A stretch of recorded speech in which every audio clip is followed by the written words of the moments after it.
सकल गुण निधानम वानराणामधीशम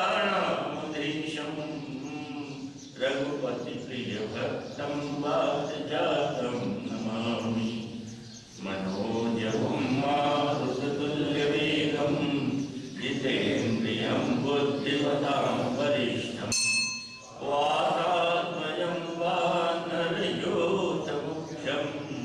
श्रीरामदूतं शरणं प्रपद्ये। वन्दं तुलसीकेशनं जिनकी जग गाय कलि समुद्र बूढ़त लख्यो प्रगटयो सप्त जहाज सियावर रामचंद्र शंकर जो। जय जय सिया राम जय जय हनुमान। गुरुर्ब्रह्मा गुरुर्विष्णु गुरुर्देवो महेश्वर गुरुर् साक्षात् परब्रह्म तस्मै श्री गुरुवे नमः। पिछली बार जहाँ हमने विश्राम लिया था, विभीषण और हनुमान जी को हम बातचीत करते हुए छोड़ आए थे और विभीषण ने अपनी दीन दशा का वर्णन किया था कि किस प्रकार की विपरीत परिस्थितियों में मैं यहाँ रह करके भजन कर रहा हूँ। जीव दर्शन जीव विचारी जैसे 32 संतों के बीच में जीव रहती है, उसी प्रकार से बड़े कठिन अवस्था में कब मनसा मौका लग जाए और मेरे ऊपर घात हो जाए मुझे कुछ पता नहीं। इसलिए थोड़ा शंकित भाव से रहता हूँ, क्योंकि राक्षसी तामसी वृत्ति का कुछ ठिकाना नहीं। राक्षसी बुद्धि जो है उसकी यही पहचान है सबसे बड़ी कि उसकी कोई बुद्धि स्थिर नहीं है। कब उसके मन में कौन सा परिवर्तन आ जाए। कल तक जो प्रिय लग रहा था वो अप्रिय लगने लगे, जो कल तक अप्रिय लग रहा था वो आज प्रिय लगने लग गया। तो इसका कुछ ठिकाना नहीं। इसलिए अभी तो ठीक है कि रावण मुझे जब तब करने देता है, राम जी का जब करने देता है, क्योंकि जो मालूम है कि जब तपस्या करने गए थे तीनों भाई एक साथ, तो मैंने उनके सामने ही भगवान की भक्ति मानी थी। इसलिए वो जानता है कि अगर इसके भगवान की भक्ति में जो ब्रह्मा जी ने वरदान दिया है उसमें मैंने किसी प्रकार का बिंदु डालने की कोशिश की, जिसका वरदान झूठा करने की कोशिश की, तो मेरा वरदान भी झूठा हो जाए। वरदान तो तीनों को एक साथ मिला है और वरदान सत्य तभी तक होगा जब तक कि उसमें किसी अन्य व्यक्ति द्वारा बाधा पहुंचा करके उसे भंग न किया जाए। तो इसलिए वो सहन किए हुए है, चाहे न चाहता हो अंदर से लेकिन भी सहन किए हुए है और मुझे भजन करने देता है। लेकिन कब कहाँ उसका मन बदल जाएगा इसका वो ठिकाना नहीं। इसलिए मैं बड़ा शंकित रहता हूँ और मुझे यह भी शंका है एक तरफ, दूसरी तरफ तो यह कि रावण मेरे ऊपर कब तक कृपा करेगा, कब तक अकृपा हो जाएगी। और दूसरी तो ये भी शंका रहती है कि अगर मैं यहाँ से जाता हूँ तो क्या मुझे राम स्वीकार करेंगे, क्या भगवान राम मुझ पर कृपा करेंगे। उधर भी तो मुझे शंका है ना, तो कभी अभी तक ऐसा कोई अवसर नहीं आया कि मेरे पास कोई ऐसा व्यक्ति मिला हो। अब आज आप मिले हो उनकी कृपा से, तो मैं आपसे पूछना चाहता हूँ कि मैं तामसतन हूँ, भजन किया नहीं, ज्ञान मेरे पास है नहीं, कर्म मेरे पास है नहीं, भक्ति मेरे पास है नहीं, तो क्या मुझ पर उनकी कृपा होगी? क्या वो मिलेंगे मुझे, क्या वो मुझे स्वीकार करेंगे? तब हनुमान जी ने कहा कि ऐसी कोई बात नहीं है, उनके यहाँ में एक ही भाव दिखा रहता है, वो है दैन्य भाव। आप ज्ञान के बल पे उपनिषदों में भी कहा गया, कठोपनिषद, बृहदारण्यकोपनिषद, मुंडकोपनिषद, तीनों उपनिषदों में ये उल्लेख आया है कि आप बहुत बढ़िया प्रवचन कर लेते हैं तो भगवान कृपा करेंगे, ऐसा कुछ नहीं है। बहुत ज्यादा श्रुतिमान है, आपने बहुत सुना है तो भगवान कृपा करेंगे, ऐसा आवश्यक नहीं है। बहुत ज्यादा आपने पढ़ा है, पुराणों का अध्ययन किया हुआ है तो भगवान कृपा करेंगे, ऐसा आवश्यक नहीं है।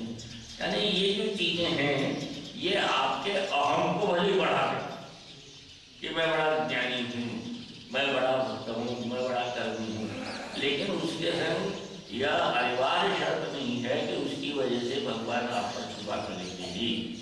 वो तो कर्म का भाव देखते हैं, चैन्य देखते हैं कि आपके अंदर दीनता कितनी है, आपके अंदर विनम्रता कितनी है।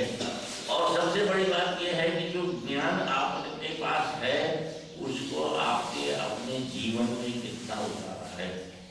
चरण आचरण, चरण से ही आचरण बना, चरण से जल चलना और आचरण यानी उसको जीवन में चल करके उतारना। तो आप आचरण में कितना लाते हैं उसे, इस बात का विशेष महत्व है। इस बात का अर्थ नहीं कि आप ज्ञानी कितनी है, ज्ञानी तो बहुत हैं संसार में, उपदेश देने वाले तो बहुत हैं। ऐसे ऐसे उपदेश देते हैं कि ऐसा लगता है कि ये साक्षात भगवान के अवतार हैं, लेकिन जब पता चलता है कि अरबों खरबों की संपत्ति वाले हुए, तो आचरण का महत्व है। इसलिए भी हनुमान जी कहते हैं कि इस बात की तुम चिंता बिल्कुल मत करो, क्योंकि अब तुम सबसे बड़ा उदाहरण तो मैं दे रहा हूँ अपना कि मैं बताओ, मैं कभी चंचल रही विधिहीन, मुझ पर भी कृपा की है। इसमें अधम सखा की कृपा सुमेरी भरे विलोचन, तो मुझ पर जब कृपा हो गई है तो आप पर भी कृपा होगी। शर्त यह है कि आप उस कदम तो उठाएं। आप ये सोचें कि हम घर बैठे रहें, भजन करते रहें, पूजा करते रहें, जप करते रहें, कर्म करते रहें, तप करते रहें, लेकिन उनको पाने की दिशा में कदम न उठाएं। उत्तरकांड में वर्णन आता है, थोड़ा मैं विषय से हट रहा हूँ, लेकिन उत्तरकांड में वर्णन आता है कि अयोध्या के पूर्ववासियों को भगवान ने सारों को एकत्रित किया और सारों पूरे रामचरितमानस में आप देखेंगे एक जगह केवल ऐसी है जहाँ भगवान ने ये कहा कि मैं भगवान हूँ। वरना श्री राम ने अपने जीवन में बालकांड से लेकर उत्तरकांड तक कहीं पर भी किसी से भी ये नहीं कहा कि मैं भगवान हूँ। जो अवतार होता है वो कभी कहता ही नहीं है। कलयुग में जरूर कहते हैं कि मैं अवतार हूँ, कलयुग में बहुत से अवतार हैं, लेकिन राम हमारे हुए, कृष्ण हमारे हुए, राम कृष्ण ने कभी भी अपने जीवन में किसी से ये नहीं कहा कि मैं भगवान हूँ। वहाँ भी अयोध्या कांड को के वासियों को उपदेश देने के निमित्त से केवल एक जगह भगवान ने ये कहा है कि मेरा भजन जो करता है वो मेरा प्रिय है, जो मेरा कहना मुँह अनुशासन माने सोई, जो मेरा अनुशासन मानता है, जो मेरी बात मानता है, मेरा भजन करता है, मेरी दिशा में चलता है। और अनुशासन मानेगा तो ये खास तौर पर जो कहता हूँ तदनुसार जीवन को आचरित करता है। ऐसा नहीं है कि इस कान से सुनता है और उस कान से निकाल देता है। मेरी बात को मान करके जीवन में उसको उतारने का जो प्रयास करता है, क्योंकि उन्होंने बड़ा स्पष्ट कहा कि ये जो नर्तन जो है ये नर्तन को आए विषय मन देही, जिनका शरीर मिल कर गया है, मानव शरीर मिल गया है, और एक जगह ही मुझे समझता हूँ जहाँ तक मेरी जानकारी है, मैं जहाँ तक पढ़ा है मैंने रामायण को, केवल एक ही जगह ऐसी है जहाँ भगवान ने अपने वचन में किसी गाली का प्रयोग किया। षठ नर्तन पाए विषय बन जाए, ते षठ ऐसे लोग षठ है, दुष्ट है। तो कहीं उन्होंने किसी के प्रति कभी भी किसी कटु भाषा का, कठोर भाषा का उपयोग नहीं किया, लेकिन यहाँ किया। तो हनुमान जी कहते हैं कि इसलिए आपको किसी प्रकार की चिंता करने की जरूरत नहीं है। और उसके बाद जब उन्होंने मूल विषय पर आए, मूल विषय पर आने के कहा, तब हनुमंत कहा सुन उठाता देखी जन जानकी माता, कि मैं जानकी माता के दर्शन करना चाहता हूँ। रात भर हो गई है, मंदिर प्रति अरे के घर में ढूंढता फिर रहा हूँ, मुझे अभी तक कहीं पर भी उनके दर्शन हुए नहीं। और इसीलिए मैं भ्राता शब्द से आपको संबोधित कर रहा हूँ कि मैंने पिछली बार आपसे निवेदन किया था कि किसी नाते से भ्राता नहीं, न जाति के नाते से हैं, न शरीर के नाते से हैं, किसी नाते से भ्राता नहीं, लेकिन इस नाते से भ्राता है कि तुम भी रघुनाथ को अपना पिता मानते हो और मैं भी अपना पिता मानता हूँ, तुम भी जानकी जी को माता मानते हो, मैं भी जानकी जी को माता मानता हूँ। बस अंतर इतना ही कि तुमने अभी तक पिता को नहीं देखा, मैंने अभी तक माता को नहीं देखा। तो मैं माता को देखना चाहता हूँ, तो मुझे माता के दर्शन करने की तरकीब बताओ। मैं तुमको पिता के दर्शन करवाऊंगा, ये मेरा प्रॉमिस है, ये मेरा वचन है। तो युक्ति विभीषण सकल सुनाई, तब विभीषण ने युक्ति सुनाई। अब लोग कहते हैं युक्ति माने क्या, सीधा स्थान बता देते कि फलानी जगह बैठी हैं या फलानी जगह हम चले जाओ, वहाँ पर मिल जाएंगे, लेकिन युक्ति सुनाई। तो विभीषण जी, गोस्वामी जी युक्ति शब्द का प्रयोग करते हैं। तो कुछ विद्वानों ने, टीकाकारों ने लिखा है कि युक्ति विभीषण सकल सुनाई इसलिए सुनाई कि वहाँ वो जो अशोक वन था जिसमें सीता जी को बैठाया गया था, उसे दूसरी जगह अन्य रामायणों में वृंदावन कहा गया, यानी वहाँ पुरुषों का प्रवेश निषेध है, स्त्रियों का ही प्रवेश हो सकता है। रावण तो मेरा अधिपति है, इसलिए रावण जा सकता है। आगे जाके आप पढ़ेंगे सुंदरकांड में ही कि तेरी अवसर रावण का आवा सन्न नारी बहुत किए बना, वहाँ उसके संग पुरुष बहुत सारे, ऐसा नहीं, सन्न नारी औरतों के संग आया है, क्योंकि वहाँ पुरुषों के प्रवेश का निषेध है। और वो ऐसी कोई स्थान है कि जो साधारण प्रकार से देखने पर दिखाई नहीं पड़ता, कि किसी विशेष प्रकार की युक्ति से ही उसका प्रवेश है। जैसे कि जिसको आजकल की भाषा में हम तिलस्म कहते हैं या रहस्यमय कोई स्थान कहते हैं, ऐसा रहस्यमय स्थान है, इसलिए युक्ति बताना पड़ी। तो वहाँ जाने के लिए इस प्रकार की तरकीब है, क्योंकि विभीषण सर्वस्नाई और चले पवन शुद्ध पिता कराए, यहाँ पवन शुद्ध शब्द दिया और कोई संबोधन देते मंडी जो अवसरा में पर्यायवाची है, लेकिन पवन शुद्ध नाम विशेष तौर पर इसलिए दिया कि हनुमान जी को जल्दी है, बहुत जल्दी पहुंचना है, रात भर हो गई ढूंढते ढूंढते, और जितनी जल्दी उजेला हो, प्रातः काल हो, प्रातः काल के पहले पहुंच जाए, क्योंकि मन में निश्चय है कि प्रातः काल होते ही उजेला होते ही अभी तक जो गुप्त रूप से छिपे हुए हैं, कहीं न कहीं कोई न कोई देख ही लेगा। जब मच्छर के समान रूप धारण कर लिया फिर भी लंकिनी ने देख ली, तो यहाँ की व्यवस्था तो इतनी सतर्क है कि आप छिपे रह नहीं सकते। लेकिन जब तक अंधेरा है, जब तक प्रातःकाल नहीं हुआ है, पूर्ण रूप से उजेला नहीं हुआ है, तब तक सीता जी से मिलन हो जाए, सीता जी से संभाषण हो जाए, उसके बाद कल अपना असली रूप तो दिखाना ही है। जब ये तो दिखाना ही है कि बलराम जी आएंगे तो क्या होगा, उसका सैंपल ट्रेलर तो दिखाना है, इसलिए जल्दी है। तो चले पवन सुख चले, और कैसे चले, विदा कर, विदा कराना मतलब ये कि एक प्रकार से अनुमति मांगना कि नहीं मैं चलना चाहता हूँ, और विदा करवाना। करवाना शब्द क्या मतलब, करवाना शब्द मतलब ये है कि वैसे तो सत्संग में से उठने का जी नहीं चाह रहा है। इसके पहले पंक्ति लिखी है कि दोनों जने जब राम का पावा आदिर्वाच्य गहरे विधि कहत राम गुण ग्रामा पावा आदिर्वाच्य विश्राम। तो भगवान राम के गुणगान करने में जो आदिर्वाच्य विश्राम मिलता है, उस विश्राम को छोड़ करके जाने के मन नहीं करता। अगर मन करता है तो इसका मतलब यह है कि आपका राम के गुणों में मन नहीं लगना। तो राम का गुणगान छोड़ करके जाने की इच्छा नहीं, लेकिन दूसरा काम भी इतना अत्यावश्यक है कि विदा कराई, जबरदस्ती फिर विदा कराई, जबरदस्ती पर अनुमति ली, और वहां से जा करके फिर कहाँ गए, तो बद्धरी लघु रूप गयो पुरी तपमा वन अशोक सीता रह जमा, जहाँ पर सीता जी बैठी हुई है अशोक वन में, तो वहां पर पहुंचे।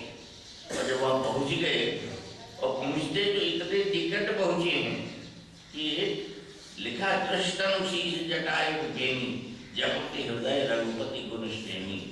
इतने निकट पहुँचे हैं कि कृष्ण दिख रहा है कि शरीर बहुत दुर्बल हो गया है, जटा जो है एक बेनी हमारी ममताएं मैंने बैठी हैं, आप तीन लट बना करके फिर उसकी चोटी होते, तो वो तीन नहीं एक ही रह गई। कभी बालों में की साफ संभाल की नहीं गई है, तो वो इतने बाल बिखर के एक ही लट रह गई है, उलझ गए हैं बाल आपस में। इस प्रकार से बड़ी दीन दशा में बैठी हुई हैं, उनको अपने शरीर के प्रति कोई भी ध्यान दे नहीं रही हैं। वह कृष्ण नुतीस जटाए कपीनी जपति हृदय रघुपति गुण श्रेणी।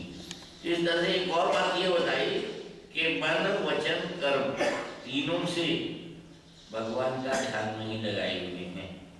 मन में भगवान का ध्यान है, वचन से जब जप कर रही हैं जपते हृदय रघुपति गुण श्रेणी, और कर्म तो भगवान का भजन भी कर्म है ही, सुकर्म है, सत्कर्म है। तो मन वचन कर्म से तीनों से भगवान का ध्यान लगाए हुए हैं। शरीर बहुत दुर्बल हो गया है, और जब बिना युक्ति के एक और बात दूसरा बड़ा बढ़िया संदेश देना चाहते हैं हम सब लोगों के लिए कि बिना युक्ति के भक्ति नहीं मिलती। जो युक्ति कौन बताएगा? वो बताएगा गुरु। संसार में मैंने कई बार आपसे कहा कि ये जो भक्त सीता जी की खोज है, ये सीता जी खोज क्या है? सीता जी खोज वास्तव में हमारे जीवन में भक्ति की खोज है, क्योंकि साक्षात बुद्धिमंत भक्ति हैं। भगत ज्ञान वैराग्य जन लोकस धरे शरीर, तो लक्ष्मण जी वैराग्य हैं, भगवान श्री राम ज्ञान है, और सीता जी भक्ति। भक्ति जीवन में तभी मिलेगी जब कोई युक्ति बताया, और युक्ति कौन बताएगा? तो युक्ति गुरु बताएगा। इसलिए आप भले ही चाहे जितने ज्ञानी हूँ, चाहे जितना पढ़ लिख लें, चाहे जितने पुराणों का अध्ययन कर लें, लेकिन जब तक गुरु युक्ति नहीं बताएगा तब तक आपके जीवन में भक्ति आ नहीं सकती। इस प्रकार से अनेक प्रकार से विभीषण जी ने गुरु का काम किया है कि उनको युक्ति बताई, युक्ति विभीषण सकल सुनाई। तो वो युक्ति प्राप्त करके वहां गए जब, तो भगवती दास अनुपम सुख बूला, तुलसीदास जी भी कहते हैं कि भक्ति जो है क्या है? अनुपम सुख बूला। भक्ति की कोई उपमा नहीं दी जा सकती, इतना सुख की मूल है। लेकिन कब मिलई तात जो संत अनुकूला। जब तक संत अनुकूल नहीं हो, जब तक गुरु अनुकूल नहीं हो, जब तक गुरु की कृपा नहीं हो, तब तक भक्ति आपको मिल नहीं सकती। इसलिए जहाँ सीता जी बैठी थी, जब वहाँ पहुँचे तो किसी ने पूछा कि भाई वहाँ क्या लाइट वाइट की व्यवस्था थी क्या, कैसे देखा उन्होंने? तो निश्चित ही है कि पहले हम देख चुके हैं, वाल्मीकि रामायण में तो विशेष बड़े विस्तार से वर्णन है कि रात भर खोज की है, और जिस समय विभीषण मिले हैं वो बिल्कुल ब्रह्म मुहूर्त प्रातः काल का समय हो रहा है, 3 याम यात्री बीत चुकी है, चौथा पहर शुरू हो गया है रात्रि का। इसीलिए 23 समय विभीषण जागा, क्योंकि संत जो है ब्रह्म मुहूर्त में जागता है। राम राम की सुमन लगा, तो उस समय विभीषण के जागने का समय हो गया था। कोई खटका सुन के या कोई आवाज सुन के या कोई दरवाजे पर है ऐसा सोच करके नहीं जगा है, नित्य नियमानुसार स्वाभाविक क्रम में जगा है। तो सवेरा हो गया है, धूमर हो गया है, और ये फिर संकेत है कि भक्ति मिलती तब है जब जीवन में सवेरा हो जाए। जब तक रात्रि बनी रहेगी आपके जीवन में, जब तक आपके जीवन में अंधकार बना रहेगा, जब तक आपके जीवन में विकार बने रहेंगे, तब तक भक्ति नहीं मिलेगी। भक्ति मिलने का मतलब ये है कि आप जब अब जागने का समय हो गया है, अब जाग जाए। तुलसीदास जी और लिखते हैं कि जानी तबहि जीव जग जागा। जीव जग जग जाए, क्योंकि एक जब वो लिखा ना कि एक मोह निशा सब सोवने था, हम ये मोह निशा में सो रहे, हम सब देखनी सपन अनेक प्रकार। ये जिंदगी है, ये प्रपंच है, ये संसार है, ये क्या है? प्रकाश स्वप्न है ना, ये स्वप्न देख रहे हैं हम। तो लेकिन इसमें से और जागे, गीता में कहा गया है कि योगी जागता है, और सब लोग जब सोते हैं तब योगी जागता है। योगी की औरों की रात होती तो योगी का दिन होता है। तो इसका ये मतलब नहीं कि वो दक्षिण ध्रुव में रहता है कि यहाँ रात है और वहाँ दिन है। मतलब सीधा ये है कि जहाँ बाकी सब लोग विषयों में खोए हुए हैं, विकारों में खोए हुए हैं, अंधकार में डूबे हुए हैं, वहाँ योगी का दिन हो जाता है, योगी प्रकाश में रहता है। तो जब भक्ति जीवन में आ जाए तो आप जाग गए, और उसकी पहचान क्या है? जानहि जबहि जीव जग जागा, जब सब विषय विलास विरागा। विषयों के विलास विलास से आपका वैराग्य हो जाए और अपने आप हो जाए। त्याग और वैराग्य इनमें बड़ा अंतर है। त्याग जबरदस्ती किया जाता है और वैराग्य अपने आप होता है। हम डॉक्टर कहे कि अब आप शक्कर नहीं खाएंगे, बिल्कुल शक्कर आपके लिए जहर है, तो वो त्याग है। त्यागना पड़ता है क्योंकि प्राणों का वो है, इसलिए त्यागना पड़ता है, तो वो जबरदस्ती। लेकिन अगर मन में ही पहले से ऐसा आ जाए कि हम विषयों का भोग कम से कम कर दें, जैसे संत लोगों का देखा गया है, एक दो संतों से मिले हम कि जिनको मैंने पूछा, वो लोग आए हम शक्कर नहीं लेते, मीठा नहीं लेते, भोजन के लिए आमंत्रित किया, उन्होंने कहा हम मीठा नहीं लेते। तो मैंने पूछा स्वाभाविक कि मैंने कहा डायबिटीज है क्या, मधुमेह है? बोले नहीं, मधुमेह कुछ नहीं है, पर हम शक्कर लेते अपने इसको त्याग रखा है। तो वह त्याग जो है वो वैराग्य का त्याग, जो कि ऐसा कोई नहीं है कि हानिप्रद है, लेकिन फिर अभी छोड़ रखा है। और उन्होंने एक बड़ी मजेदार बात भी बताई कि बोले आप अगर इस प्रकार से विषयों का त्याग कर दें तो विषय आपका त्याग स्वयं कर देते। उदाहरण दिया उन्होंने कि जैसे मैं शक्कर नहीं पीता, शक्कर की चाय भी नहीं पीता। बोले अब किसी दिन मान लो मैंने है, मन थोड़ा विचित्र है, किसी दिन शायद मेरा मन करे चाय शक्कर की चाय पिए, और किसी के घर गए, उसने चाय बनाई, तो हमारा कोई चिंतक वहाँ बैठा होगा, वो पहले से कहेगा नहीं नहीं महाराज चाय शक्कर नहीं लेते, आप शक्कर मत लेते, शक्कर की चाय मत ला रहा, इनके लिए बिना शक्कर की बना। तो उस दिन हमारा मन भले ही कह रहा हो कि आज शक्कर की चाय पी लें, लेकिन विषयों ने हमारा त्याग कर दिया। हम विषयों का त्याग करें तो विषय भी हमारा त्याग कर देते। तो इसलिए यही जब सब विषय विलास विरागा, सारे विषयों के विलास से विषयों में आनंद आना और विषयों में आनंद न आना, ये विषयों का विलास है। कि हम जैसे बड़ा प्रसिद्ध भागवत की कथा है, मैं समझता हूँ मेरे यहाँ बैठे हुए सभी श्रोतों ने सुनी होगी कि वो गोपियाँ दुर्वासा जी के लिए भोजन लेके जाने वाली थी और यमुना जी में बाढ़ थी। तो भगवान कृष्ण से उन्होंने कहा कि हम कैसे जाएं, दुर्वासा जी को भोजन देने जाना है और यमुना में बाढ़ है। तो उन्होंने कहा जाकर तुम ऐसा कहना कि कृष्ण ने अगर कभी भी स्त्रियों के संग कोई विहार नहीं किया हो, उनके मन में स्त्रियों के प्रति आसक्ति की कोई भावना नहीं आई हुई हो, तो यमुना जी हमें मारते थे। तो गोपियों ने कहा ये रोज रासलीला करते और कहते हैं स्त्रियों के संग आसक्ति न हो, स्त्रियों के संग विहार नहीं किया हो, साथ नहीं रहे हो, योगी राज हो तो मार देने। तो यमुना ने मार दे दिया। अब लोग वहाँ जब दुर्वासा जी ने जितने पकवान लाई थी, गोपियाँ खूब प्राण प्रेम से आनंद से भोजन किया और कहा उधर से तो योगी राज का रास्ता बता दिया था, उधर से कैसे जाए। तो इधर से उन्होंने कहा कि ये कहना कि दुर्वासा जी ने सिवाय दुर्वा के किसी पकवान का आनंद आज तक नहीं लिया हो, तो यमुना जी मार देते। बोले इतने गोपियाँ इतने पकवान लाई हम सब खा गए और कहते हैं कि दुर्वा के सिवा किसी का आनंद नहीं लिया। तो दुर्वासा ने तो यमुना जी को बोला मार दे दिया। तो आकर कृष्ण से पूछा क्या मतलब है? बोले मतलब ये है कि विषयों का विलास नहीं करते, विषयों का सेवन करना पड़े तो कर लेते, लेकिन विषयों में आनंद जो है उस आनंद का उपभोग नहीं करते। तो जब सब विषय विलास विरागा, विषयों से विरागना, विषयों के विलास से विराग होना है, वरना क्या होगा कि विषयों से तो विराग हो गया आपका, लेकिन मन में बनी रहेगी कितना आनंद था, तो वो विषयों का विलास तो याद आता रहेगा ना, और विषयों का विलास याद आता रहेगा तो विषय में क्या बिगड़ा, क्योंकि वो चिंतन में तो बना बचा हुआ, तो चिंतन से भी चला जाए, उसके विलास उसके आनंद की याद भी ना आए, तब कहा जाता है कि जब सब विषय विलास से विलास।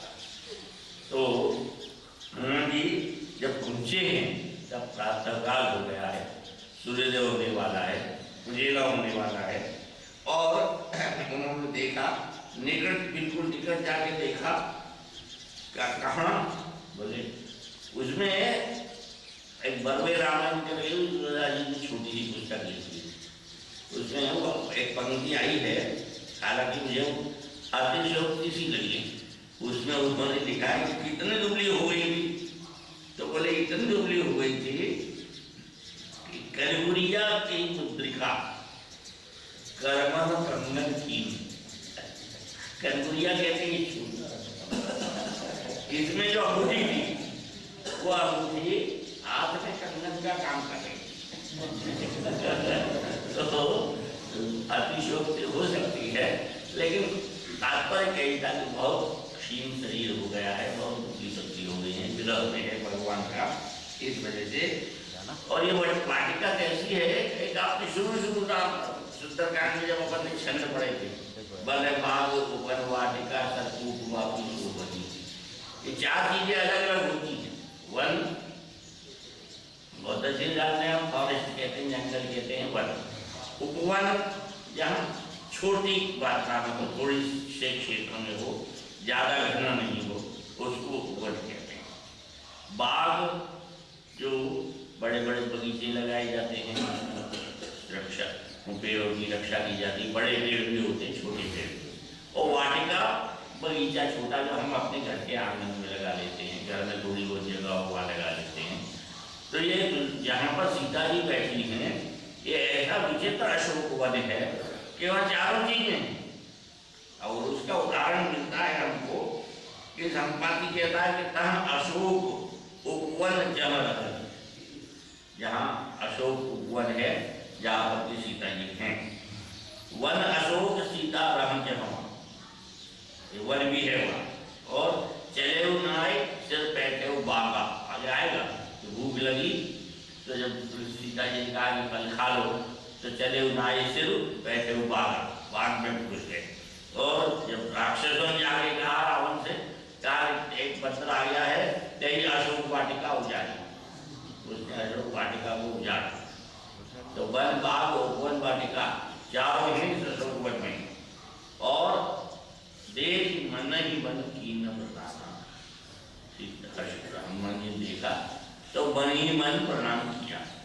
मन ही मन प्रणाम क्यों किया?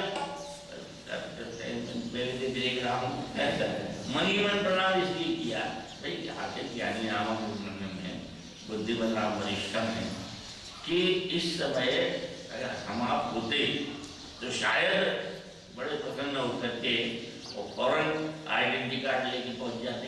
आइडेंटिटी कार्ड और अंगूठी मिली हुई है तो फौरन देर नहीं करते, फौरन पहुंचते कि हम राम जी के यहाँ से आए। लेकिन उन्होंने अभी कहा यहाँ की स्थिति का अवलोकन तो करें कि सीता जी बैठी हुई हैं, राक्षसियाँ भी बैठी हुई हैं, व्यवस्था कैसी है, बातचीत हो पाएगी कि नहीं हो पाएगी, अंगूठी दे पाएंगे कि नहीं दे पाएंगे। तो पहले स्थिति का अवलोकन करना जरूरी है। जोर से जाकर के सीधा प्रणाम करके सीधा अपना इंट्रोडक्शन देने की आवश्यकता नहीं है। इसलिए पहले देख मन ही प्रणाम और बैठी ही बीत जात नहीं जाना। उनका दिन और रात बैठी ही रहती हैं, ऐसा दिखाई दे रहा है। क्योंकि शहर की कहीं व्यवस्था हो, कोई कुछ की चढ़ाई बिछाई गई हो, कोई घास फूस की शैया बनाई गई हो, ऐसी कहीं आसपास दिखाई नहीं देती। तो बैठी ही बीत जात नहीं जाना। और एक विद्वान ने कहा कि इसके द्वारा तुलसीदास जी ये भी संकेत देना चाहते हैं कि रावण के महल में गए थे तो वहां लिखा था शयन की ये देखा कभी ही, और सीता जी के लिए बैठा है लिखा कि बैठी ही बीत जात नहीं जाना। तो जो बैठा है वो सुरक्षित रहेगा, जो शयन किया है वो मरेगा, उसको आकर चिता पे सोना पड़ेगा। शयन की ये देखा कभी, तो सोने वाला है ये बैठने वाली। और बैठने वाला ऐसी नहीं बैठी भी कैसी हैं, भगवान का भजन करते हुए बैठी। तो जो भगवान के भजन में बैठा होगा उसका तो काल भी कुछ नहीं होगा। वो बड़ी प्रसिद्ध कथा तो है ही, आप सब जानते हैं कि वक्र है वो रात भर भजन करता रहा, इसीलिए तो काल को लौट के जाना पड़ा।